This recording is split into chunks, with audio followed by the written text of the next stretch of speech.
लड़की है, medical graduate है। उसको एक ओली नाम की लड़की ने बर्थडे पार्टी बनाने के नाम पर एक फ्लैट में बुलाया और वहां पर पहले से ही 3 लोग मौजूद थे, दानिश, फवाद और शादाब। जो विक्टिम है वो इन तीनों लड़कों को नहीं जानती थी। केक खिलाया गया, पिज्जा खिलाया गया, पिज्जा नशीला पदार्थ खिलाया गया। नमस्कार, जोहार। आप देख रहे हैं एचएनएन न्यूज। मैं हूं निशा मिश्रा। भारत में महिलाएं सुरक्षित नहीं है, ये हम सब जानते हैं। बात करें राज्य की, झारखंड की, तो यहाँ भी नारी सशक्तिकरण की बात बहुत होती है।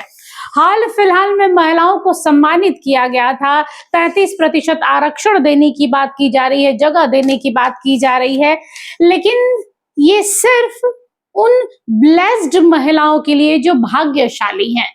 झारखंड की हर बेटी भाग्यशाली नहीं है। विष्णुगढ़ की बेटी भाग्यशाली नहीं थी, रातू की बेटी भाग्यशाली नहीं थी, रांची राजधानी की बेटी, लालपुर की बेटी भाग्यशाली नहीं है। एक के बाद एक कई मामले झारखंड में आ रहे हैं और झारखंड के लॉ एंड ऑर्डर को तार तार कर रहे हैं। आलम यह है कि एक छोटे छोटे से क्राइम पर भी हाई कोर्ट को हस्तक्षेप करना पड़ रहा है। ताजा मामला आपने हजारीबाग के विष्णुगढ़ का देखा होगा।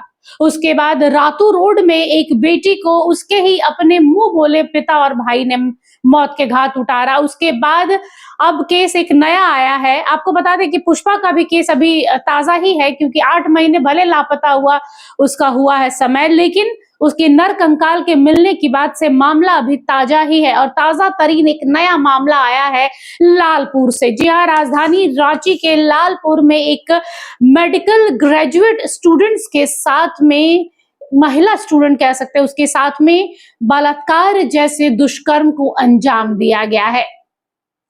देखिए, कहीं से उठा कर ले गए ऐसा नहीं हुआ है, ये पूरा प्लानिंग के साथ में किया गया है।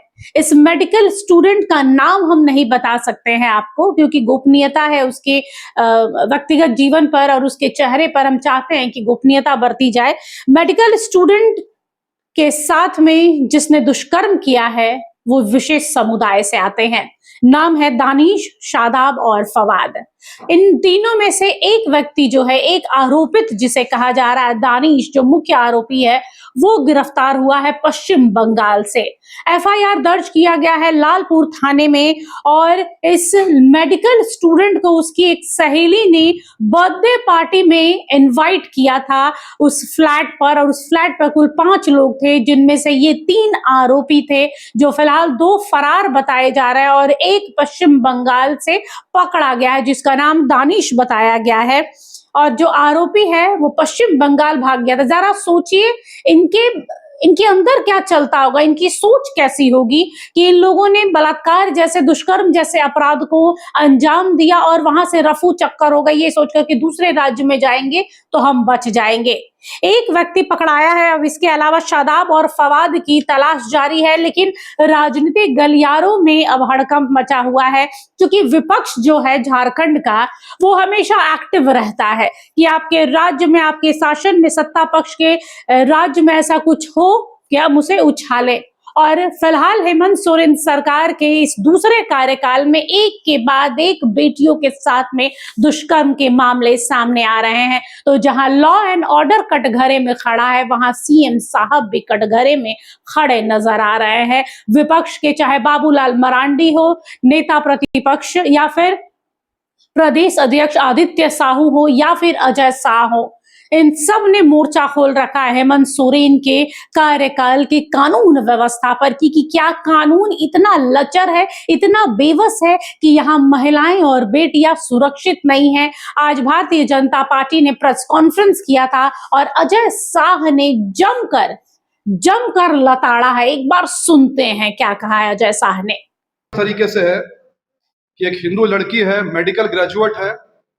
उसको एक ओली नाम की लड़की ने बर्थडे पार्टी बनाने के नाम पर एक फ्लैट में बुलाया और वहां पर पहले से ही 3 लोग मौजूद थे, दानिश, फवाद और शादाब। जो विक्टिम है वो इन तीनों लड़कों को नहीं जानती थी। लेकिन जो लड़की उसको बर्थडे में बुला करके ले गई थी, उसने कहा कि और भी फीमेल फ्रेंड्स आने वाले हैं, बर्थडे में सिर्फ ये 3 लोग नहीं है। उसके बाद जो विक्टिम है उसको केक खिलाया गया, पिज्जा खिलाया गया, पिज्जा नशीला पदार्थ खिलाया गया। उसके बाद उस लड़की के साथ में रेप किया गया और जिसका एफआईआर जो है नागपुर थाना में दर्ज हुआ। और आज सुबह हमारे प्रदेश अध्यक्ष श्री आदित्य साहू जी के कहने पर, नेता प्रतिपक्ष राहुल गांधी जी के कहने पर, और मैंने इस रेप की जो विक्टिम है उससे मुलाकात की। प्रदेश अध्यक्ष नेता प्रतिपक्ष दोनों ने फोन पर उस लड़की से बात की। इसके बाद मैंने हमारे नेताओं के आग्रह पर रांची के एसएसपी से बात हुई, लोकल थाना प्रभारी उपेश सिंह से बात हुई, इसकी आयु है साक्षी जमुआर, उससे भी बात हुई। इस पूरे प्रकरण में पूरे केस का जो विवरण है उस पर हमारे कुछ सवाल है, हमारे कुछ इल्जाम है और हमारी कुछ मांगे हैं जो इस सरकार से करना चाहते हैं। कि यहाँ पर जो लड़की है मेडिकल ग्रेजुएट है, वह लड़की रेप के बाद 2 दिन तक पुलिस थाने नहीं गई। 2 दिन तक लड़की इसी कश्मकश में रही, इसी चिंता में रही कि उसको न्याय मिलेगा या उसको न्याय नहीं मिलेगा, वह किस थाने गुहार लगाने जाए या फिर न्याय के लिए कहीं जाए या ना जाए। यानी कि वर्तमान सरकार में, हेमंत सोरेन जी की सरकार में जो व्यवस्था बन चुकी है वो ऐसी व्यवस्था है कि जहां पर रेप जैसे अपराध होने के बाद भी कोई मेडिकल ग्रेजुएट, शहर में पढ़ने वाली बच्ची जो कि पूरे अपने राइट्स के लिए अवेयर है, वह पुलिस थाने जाने से भी डर रही है क्योंकि उसके मन में यह भय है कि हमें जो है न्याय मिलेगा नहीं मिलेगा, हमारा एफआईआर दर्ज होगा या फिर एफआईआर दर्ज नहीं होगा। यह व्यवस्था इन्होंने जो है बना दी है। अब यहाँ पर जो मेन रेप एक्यूज्ड है वो दानिश है, जिसको पुलिस ने गिरफ्तार कर लिया है। परंतु इस पूरे प्रकरण में जो और 2 मुस्लिम लड़के हैं, फवाद और शादाब, इन दोनों की भूमिका बहुत संदिग्ध है, क्योंकि लड़की ने जैसा बताया कि जब लड़की के साथ में दुष्कर्म हो रहा था, उसके पहले जो पिज्जा खिलाया गया जिसमें नशीला पदार्थ था, वह पिज्जा सिर्फ उस लड़की को खिलाया गया। ना तो ये 2 मुस्लिम लड़के जो और इन्होंने उस पिज्जा को खाया, और ना जो लड़की इस लड़की को ले गई थी विक्टिम को, उसने इस पिज्जा को खाया। यानी कहीं ना कहीं तीनों लोग इस पूरे के पूरे रेप कांड में इन्वॉल्व है और इसलिए इन लोगों पर भी धारा जो लगनी चाहिए। और बीएनएस साफ कहता है कि अगर किसी क्राइम के लिए एक्सप्लिसिट प्रोविजन नहीं है और उन्होंने क्राइम में सपोर्ट किया है तो उनके साथ भी ओरिजिनल क्राइम का सेक्शन लगना चाहिए। यानी इन दोनों मुस्लिम लगाए और इनको तत्काल जो है वो गिरफ्तार करें। कि एकदम ऑथेंटिक सोर्सेस से मुझे पता चला है कि घूमते फिर रहे हैं कि 50 लाख रुपया मेरे पास में बैग में है, मैं पुलिस वालों को देख करके पूरे केस को मैनेज करूंगा और 20 लाख रुपए लड़की को दूंगा। यानी कभी मारने की धमकी, एक लड़की का आपने दुष्कर्म कर दिया हिंदू लड़की का, और आपका कॉन्फिडेंस इतना ऊंचा है कि अब उस लड़की को आप केस से हटाने का किस तरीके से दाव बना रहे हैं। देखिए, जब आपके राज्य में इस तरीके के अपराध होते हैं ना, तो विपक्ष एक्टिव मोड में आ जाता है। भले विपक्ष रोजगार के विषय में ना बोले, जब विपक्ष खुद सत्ता में हुआ करता था तब कई मुद्दे वहां पर शायद 0 टॉलरेंस होता होगा या फिर अपराध नहीं होते होंगे।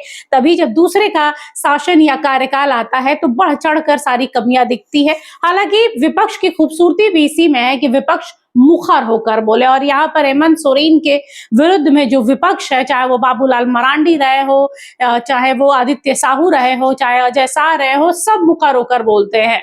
तो यहाँ पर अजय शाह ने भी कहा है कि फिलहाल हेमंत सोरेन के कार्यकाल में कानून व्यवस्था की धज्जियां तोड़ी हैं, साथ में अब अपराधी बेखौफ है और जिनके साथ में अपराध हो रहा है यानी जो विक्टिम है वो डरे हुए हैं कि क्या हमें न्याय मिलेगा।